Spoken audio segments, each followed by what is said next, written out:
नमस्कार, मैं निशा अंसरी वोसू महाराष्ट्र न्यूज के साथ में। और आज हम मुंबई के अंदर मौजूद हैं और जिस तरीके से आज यहाँ पर जो है हजरत मोइन मिल्लत मोइन मियां ने सचिन भाऊ अहीर जो महाराष्ट्र राज्य के विधानसभा के उपसभापति चुने गए हैं, उनका आज फेलिगेशन, उनका एक स्वागत कार्यक्रम यहाँ पर रखा था। बड़ी तादाद में जो है मुंबई शहर के उलमाए दीन यहाँ पर पहुंचे थे। मैं हजरत आपसे जानने का प्रयास करूंगा कि सचिन भाऊ अहीर आपके लिए कोई नया नाम तो नहीं है, वो हमेशा ही आपके उर्स में आते रहे हैं और पहली बार आपने इतना बड़ा स्वागत जो किया, आखिर इसकी वजह क्या है?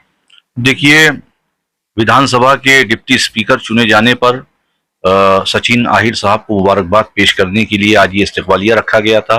उनका ताल्लुक हुजूर शहीद राह मदीना हजरत मुसन्ना मियां अलैहि रहमत व रिज़वान से हुआ करता था। अब्बू के विसाल के बाद फिर उन्होंने वही राब्ता, वही मोहब्बत हमारे साथ पेश की। तो ये उलमा और अइम्मा की बड़ी तादाद और आवाम की बड़ी तादाद इसलिए आई थी कि उन्होंने जब वो हाउसिंग मिनिस्टर थे 15 साल, बहुत सारी मसाजिद के, मदारिस के, कब्रस्तानों के काम किए, तो इसीलिए उन्हें आज इतनी बड़ी तादाद में इस्तकबालिया दिया गया। अगर जिस तरीके से इस्तकबालिया दिया गया है और तमाम उलमाए दीन यहाँ पर पहुंचे थे, लेकिन आज कहीं ना कहीं भारत महाराष्ट्र के अंदर जो मुस्लिम कम्युनिटी के जो हालात है, क्या लगता है कि ऐसे हालात को बदलने के लिए जो है सचिन भाऊ अहीर सभापति, उपसभापति तो हो गए, उसमें कितना बड़ा योगदान वो कर सकते हैं? देखिए, ये उम्मीद की जाती है कि उतने बड़े ओहदे पर फायज होने के बाद वो लोगों के साथ इंसाफ करेंगे और जो भी मसाइल हैं देशवासियों के, महाराष्ट्र वासियों के, उसको वो हर तरह से हल करेंगे। अच्छा, क्या लगता है कि महाराष्ट्र के कई सूबों में आप जाते रहते, किस तरह के मसाइल जो है मुस्लिम अम्मा के जो आपके सामने आते, जो आप सचिन भाऊ अहीर से करवाएंगे? देखिए, अभी उन्होंने अपने बयान में ऐलान भी किया कि वो एक ओएसडी बिठाना चाहते हैं कि लोग उनके दरवाजे पे ना आए, वो ओएसडी जो है उनके दरवाजों पर जाके उनके मसाइल को हल करे। ऐसा एक ऐलान उन्होंने किया है और इंशाअल्लाह अल्लाह से उम्मीद है कि उसको पाई तकमील तक पहुंचाएंगे वो। इस तरीके से आज हम देखते हैं कि पूरे भारत के अंदर, महाराष्ट्र के अंदर मुस्लिम कम्युनिटी को लेकर के, मस्जिद मदरसों को लेकर के मुसलमानों को टारगेट किया जा रहा है। ऐसे हालात में अकेला एक उप सभापति सचिन भाऊ अहीर जो है इतनी बड़ी सरकार के सामने किस तरीके से न्याय दिला पाएंगे? देखिए, जो भी गवर्नमेंट होती है वो सबके लिए होती है। तो हमारा तो मुतालबा पूरी हुकूमत से है कि वो मुसलमानों को, माइनॉरिटीज को उनके जो भी हुकूक हैं वो दिए जाएं। उनके ऊपर अगर ज्यादतियां हो रही हैं तो उन ज्यादतियों को रोकने का हर मुमकिन कोशिश की जाए और ख़ास तौर पर मसाजिद, मदारिस को तहफ़्फ़ुज़ फराहम किया जाए।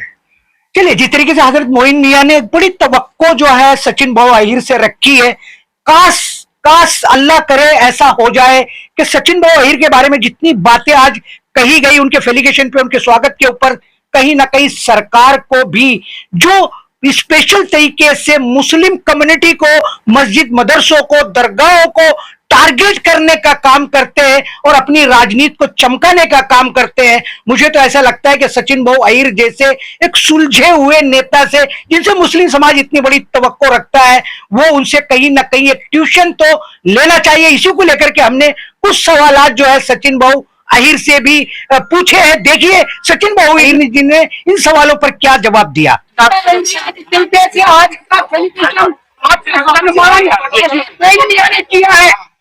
इसके लिए बहुत खुशी की बात है कि आज हजरत मोइन मियां जी ने इमाम और उलमाजियों की तरफ से एक स्वागत किया और मुझे लगता है यही तो गंगा जमुना जो एकता की हम बात करते हैं, यही मुझे लगता है कि तरीका है कि आज इतने बड़े पद के ऊपर जाने के बाद बहुत से लोग ये समाज में ये यकीन है कि कोई हमारा व्यक्ति है जो सामाजिक दृष्टिकोण से मदद करेगा, सामाजिक दृष्टिकोण से आगे आएगा।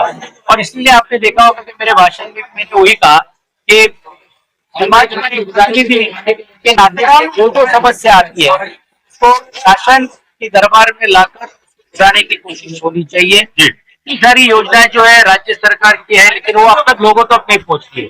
उन लोगों का एक जरिया बनने का काम मेरा कार्यालय करेगा और साथ ही साथ में उन लोगों तक के राज्य सरकारों के जो योजना है वो पहुंचाने की कोशिश की जाएगी। तो जिस तरीके से आपने वादा किया मुस्लिम समाज से कि मैं पहले भी खड़ा था, आज भी खड़ा हूँ और कल भी खड़ा रहूंगा, क्या विचार रखना चाहिए? मैंने ये कहा कि पद बदली हो गया लेकिन व्यक्ति बदली नहीं हुआ है। तो व्यक्ति वही मैं हूँ जो पहले भी हर समाज को साथ में जोड़ के रखता था। और आपने देखा होगा कि वर्ली जैसे इलाके में हिंदू हो, मुस्लिम हो, मागास वर्गीय समाज हो, कोई भी हो, कैथलिक हो, कोई भी जाति धर्म का हो, सबको साथ में जोड़कर हर एक त्योहार में हम सब एक दूसरे के साथ काम करते हैं।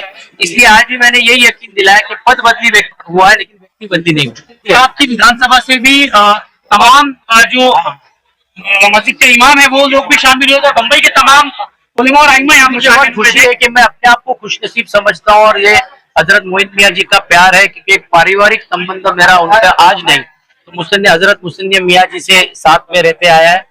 और सामाजिक दृष्टिकोण से जो उन्होंने समाज के लिए जो काम किया, कार्य किया, बहुत नजदीक से मुझे देखने का मौका इतने सालों में मिला। तो एक जो सोच से जो काम कर रहे हैं उनको ताकत देना या और ताकत देने की इसके पहले भी जरूरत थी, आज भी थी। और आज मुझे इस बात की खुशी है कि इतने बड़े पैमाने पे उलमा हो या इमाम साहब सब जो यहाँ पे आए, तो जिस तरह से मेरा मंदिरों में स्वागत हुआ, जिस तरह से मेरे बुद्ध विहारों में स्वागत हुआ, आज मैं ऐसा समझता हूँ कि एक बहुत ही पाक जगह के ऊपर मेरा स्वागत हुआ और मुझे स्फूर्ति मिल रही है और मुझे शक्ति मिल रही है। समय में सचिन बाबू जी, जिस तरीके से आपने स्फूर्ति और शक्ति की बात की है, आज कहीं ना कहीं जो सोच, जो विचारधारा मुस्लिम कम्युनिटी को लेकर के आपकी है, क्या नहीं लगता कि और भी नेताओं को आपसे क्लासेस लेनी चाहिए? देखिए, एक बात स्पष्ट है कि क्या कोई सोचता है, उससे ज्यादा हम लोग समाज में क्या सोचकर काम कर रहे हैं, ये एक सोच है।